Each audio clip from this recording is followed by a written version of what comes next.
Hi,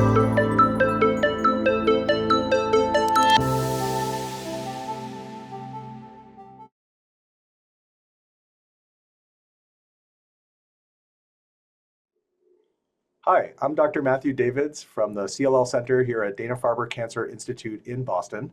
I'm very happy to be here summarizing some of the ASH abstracts from 2024.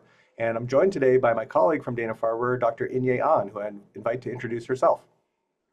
Hi, everyone. I'm Inhye Ahn. I'm an assistant professor at Dana-Farber Cancer Institute as well, specializing in CLL. Great. So it's really, we saw a lot of exciting work at at ASH Inhye, and one of the abstracts that we were both involved with that you helped to lead really focused on this important issue of distinguishing patients with CLL who are double refractory versus double exposed. So maybe just to start, you can help us understand, what do these definitions mean, double refractory and double exposed? Yeah, thanks, Matt. So this work led by Dr. James Yoon tries to define the characteristics and outcome of the double refractory or double exposed patients, defined by their sensitivity to the targeted treatment classes, specifically BTK inhibitors and BCL2 inhibitors. So these drugs has been around less than 10 years in the US, and we have very little knowledge of how people do after going through these two lines of therapy. And double refractory is really defined by disease progression on active treatment with these agents, whereas double exposed means these patients stop the treatment for other reasons other than progression. So it could be toxicity or patient preference or completion of the planned therapy.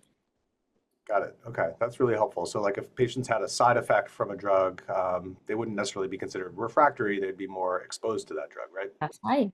Okay, got it. All right. So, maybe tell us a little bit more about the study and why you think it's important for CLL patients. Yeah, so as briefly mentioned before, these drugs, the BTK inhibitors and BCL2 inhibitors, has been around for less than 10 years, and the clinical trials do not really capture the subsequent treatment or the outcomes. So what we try to do by using the institutional database is to really understand the long-term outcome of the patients who had gone through these treatments previously. And we have actually identified 95 patients. And actually, this is one of the largest retrospective analysis on this specific population, so serves as a good benchmark to really, report or think about novel treatments for these patients. So, I think the good news is that we had to look at, I think it was over 1,000 patients in our database to find these 95 sort of more refractory or exposed patients. So, that's good news for patients that this is not that common. Although, as patients have been on these drugs for a while, I think it has become more common to see patients like this. So, maybe tell us what the key takeaway points were that you want CLL patients to understand. Yeah. So what we have found is that double refractory and double exposed patients are very different in terms of their characteristics of their disease as well as their outcome. So just intuitively, double refractory sounds bad, and it was. There was enrichment of high risk markers such as unmutated immunoglobulin gene, and these patients has gone through multiple prior lines of therapy, much higher than what we used to see in double exposed patients.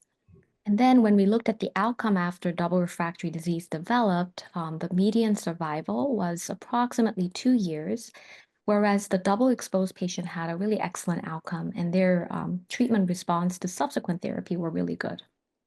So I guess, if you've been sort of exposed to these drugs, but you had to stop them because of side effects, it's okay to maybe try a different one or move on to different therapy with your local oncologist. It sounds like, though, if the survival is so short in patients who are truly double refractory, these are really patients who should be seeking out clinical trials or other novel drugs. Is that fair? That's exactly right. Yeah. Okay. So what final thoughts do you have for our audience on this work? Yeah, I want to end with a positive note because there are a lot of exciting clinical trials going on for double refractory patients. So, although our data shows really poor outcome of the double refractory patients, there are novel therapies developed in this population with a very high response rate. One example would be BTK degraders. There's also a combination of CAR T with other novel agents, as well as bispecific antibodies. So, I want to give hopes to patients about this special condition. Thanks, Inye. I totally agree. I think it is a challenging situation, but there's a lot of room for optimism and hope, especially with some of these new drugs on the horizon. Well, I want to thank you so much for sharing this important information with CLL patients. Thanks so much, Inye. Thanks, Matt.